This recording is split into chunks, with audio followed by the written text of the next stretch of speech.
एक सेनपुर स्थान है, लगभग 90-100 बीघा का बगीचा ही बगीचा है। कोई भी किसी भी तरह की वहां अर्थ प्राप्ति की कोई आए जाए ऐसा नहीं, कोई अन्न आदि की व्यवस्था नहीं। 24 घंटे में 2 रोटी और अरहर की दाल, जो 2-4 साधु विरक्त रहते थे, बस इतने, न कोई चाय, न नाश्ता, न मीठा, न सब्जी, न चावल, कुछ नहीं, बस 2 रोटी नित्य की दिनचर्या थी और अरहर की थोड़ी दाल। 24 घंटे वहां वही रह सकता था जिससे भगवत प्राप्ति कर ली। और सांप बिच्छी आदि, अंधेरा, कोई बिजली नहीं, और नीचे भगवती भागीरथी बह रही। बड़ा वैसे वैरागियों के लिए आनंदमय था। जब गंगा किनारे भ्रमण कर रहे थे तो वो स्थान बहुत प्रिय लगा। लगभग 2 वर्ष वहां रहे। बड़ा ही पवित्र स्थान, मतलब जैसे स्मृति आती है तो चित्त चुरा जाता है। थोड़ी देर के लिए वो शोभा सामने आकर्षित करती है।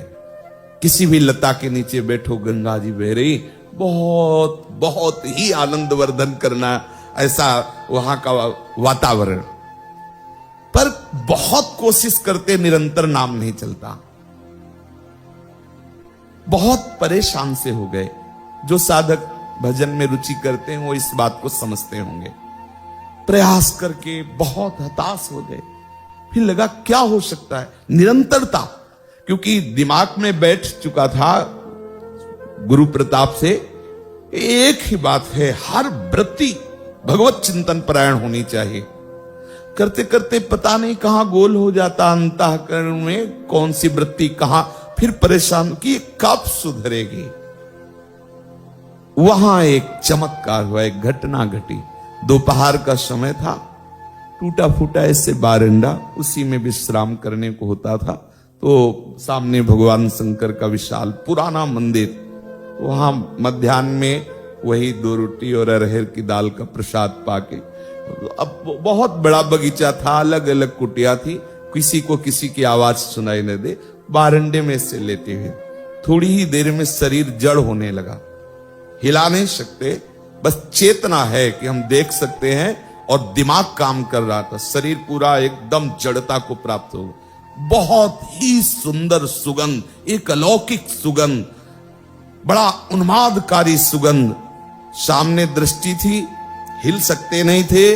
देखा गंगा की धारा से श्वेत वस्त्र धारण किए हुए एक महापुरुष धीरे धीरे आ रहे। आकर के सर को गोद में लिया और कुछ बोल रहे थे। वो गुरुमंत्र की तरह स्वीकार किया। उसको कभी बोला नहीं कि वो क्या बोल रहे थे, अंदर ही अंदर उसको वो बस ऐसे ऐसे माथे पे ऐसे करते, 1 मिनट ऐसा ऐसे करके बस फिर अपार सुगंध उनके शरीर से। ये हम कोई स्वप्न नहीं देख रहे थे, कोई ऐसा नहीं था कि तंद्रा भी आए, खुली आंख, बस शरीर में जड़ता थी, हिल नहीं सकते थे। और ऐसा अपार आनंद जो उनका इस पर, और फिर ऐसे ही दिखाई दे रहा था, गए गंगा की धारा में विलीन हो गए।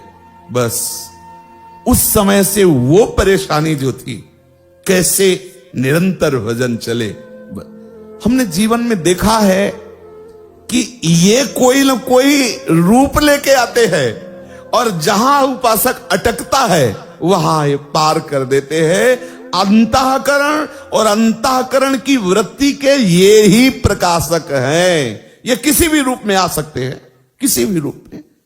ये असंत के रूप में भी आ सकते हैं, बड़े लीला विहारी है, पीट पाट के भी उपदेश दे सकते हैं। मतलब कई ऐसी लीलाएं जीवन में दर्शन करने को मिली भ्रमण के समय।